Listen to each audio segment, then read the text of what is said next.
ભગવાન બુદ્ધના પવિત્ર અવશેષો વિશ્વમાં માત્ર 5 જગ્યાએથી મળી આવ્યા છે અને તમને જાણીને ગર્વ થશે કે તેમાંનું એક સ્થળ આપણા ગુજરાતમાં છે।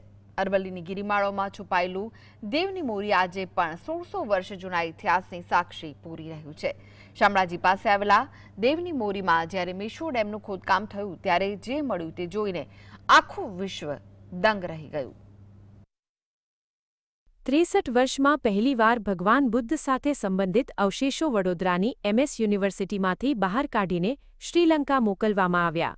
14 જાન્યુઆરી 1963ના રોજ શોધાયા બાદ આ અવશેષો મહારાજા સયાજીરાવ યુનિવર્સિટીમાં રાખવામાં આવ્યા હતા।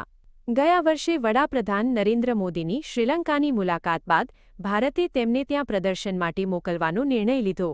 આ અવશેષો પહેલા ગુજરાતથી દિલ્હી લાવવામાં આવ્યા હતા, ત્યારબાદ હવે તેમને શ્રીલંકા મોકલવામાં આવ્યા છે। આ અવશેષો 11 ફેબ્રુઆરીએ ભારતને પરત કરવામાં આવશે। ભગવાન બુદ્ધના આ અવશેષોનું ગુજરાત અને તેમાં પણ અરવલ્લી જિલ્લામાં શામળાજીમાં આવેલા દેવની મોરી સાથે સીધું કનેક્શન છે। અરવલ્લી જિલ્લામાં શામળાજીથી માત્ર 2 કિલોમીટર દૂર મેશ્વો નદીના કિનારે આવેલું દેવની મોરી પુરાતત્વીય દ્રષ્ટિએ અમૂલ્ય છે। વર્ષ 1960માં મેશ્વો ડેમના ખોદકામ ચાલી રહ્યું હતું।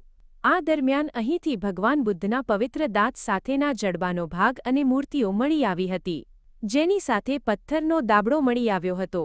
પુરાતત્વ વિભાગ અને બૌદ્ધ ધર્મગુરુ દલાઈ લામા સહિતના બૌદ્ધ સંતોએ પણ આ અવશેષોની પુષ્ટિ કરી છે।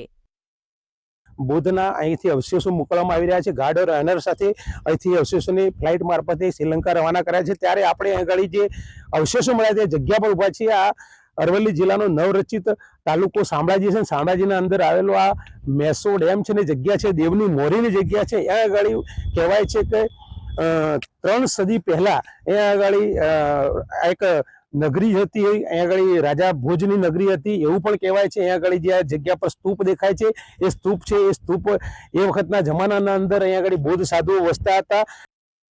ભગવાન બુદ્ધના અવશેષોથી દેવની મોરી વિસ્તારમાં પ્રાચીન સમયમાં બૌદ્ધ ધર્મ પ્રચલિત હોવાનો મજબૂત પુરાવો મળ્યો છે। સેંકડો વર્ષો પહેલા બૌદ્ધોની હાજરીના પુરાવા આપતી દેવની મોરી અરવલ્લી જિલ્લામાં શામળાજીથી 2 કિલોમીટર અને ભિલોડાથી 20 કિલોમીટર દૂર છે। તે સમયે મેશ્વો નદીના કિનારે અનેક ટેકરીઓ હતી, તેમાંથી એક ભોજરાજાના ટેકારા નામે એક જાણીતી ટેકરી હતી। ઐતિહાસિક દ્રષ્ટિએ જોઈએ તો ભોજરાજાના ટેકરા તરીકે ઓળખાતી ટેકરી પર બૌદ્ધ સાધુઓ માટેનો વિશાળ વિહાર હતો। આશરે 1600 વર્ષ જૂના આ મઠમાં સાધુઓના રહેવા માટે 36 ઓરડાઓ પણ બનાવાયેલા હતા। 3જી કે 4થી સદીમાં બનેલો આ સ્તૂપ આશરે 85 ઇંચ ઊંચો હોવાનું મનાય છે। ઉત્ખનન દરમિયાન અહીંથી માત્ર સ્તૂપ જ નહીં પરંતુ બૌદ્ધ યુગના 272 જેટલા લોખંડના ટુકડાઓ, પ્રાચીન માટીકામ અને ચિત્રાત્મક પથ્થરો પણ મળી આવ્યા છે। આ તમામ વસ્તુઓ 3જી સદીની હોવાનું પુરાતત્વશાસ્ત્રીઓ માને છે।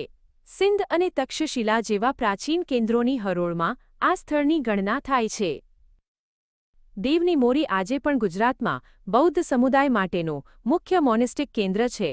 અહીં આવેલા સ્તૂપ વિહારો અને નાની ગુફાઓ તે સમયની ભવ્યતાની યાદ અપાવે છે। પ્રવાસીઓ અહીંની કોતરણી અને પ્રાચીન મઠના અવશેષો જોઈને વિજ્ઞાન અને આસ્થાના સમન્વયનો અનુભવ કરે છે। શામળાજી મંદિરની મુલાકાતે આવતા શ્રદ્ધાળુઓ અચૂકપણે દેવની મોરીની પણ મુલાકાત લે છે।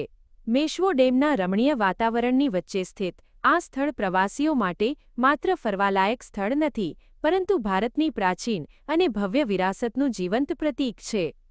અરવલ્લીથી રાકેશ પટેલ સાથે બ્યુરો રિપોર્ટ GSTV।